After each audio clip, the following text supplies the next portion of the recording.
Good morning সবাইকে। রান্নাবান্না চলছে। বেগুন ভাজা করেছি, বিচি কলা একটা ছিল সেটা ভাজা করেছি গোল গোল করে। আর এখন উচ্ছের কুমড়ো ভাজা করছি। ব্যাপার হয়েছে উচ্ছেটা বড় বড় কাটা হয়ে গেছে, আর কুমড়ো তো তাড়াতাড়ি গলে যায়।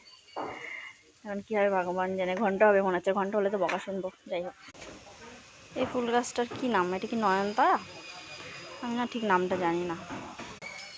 প্রচুর গাছ হয়েছে আমাদের বাড়িতে, প্রচুর। এই গাছগুলো মারা যাবে, এই বীজ সারা বাড়িতে কিভাবে ছড়ায় কি জানি।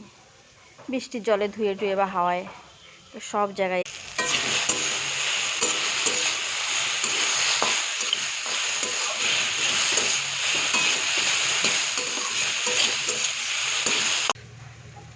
আম 4-5টা আম বাড়ি থেকে নিয়ে এসেছিলাম, দুটো আমাকে দিয়ে দিলাম আমার বাবাকে।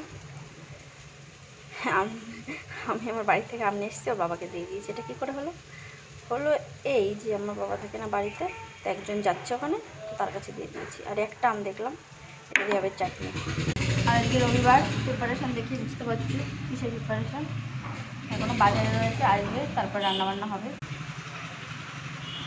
Bye bye.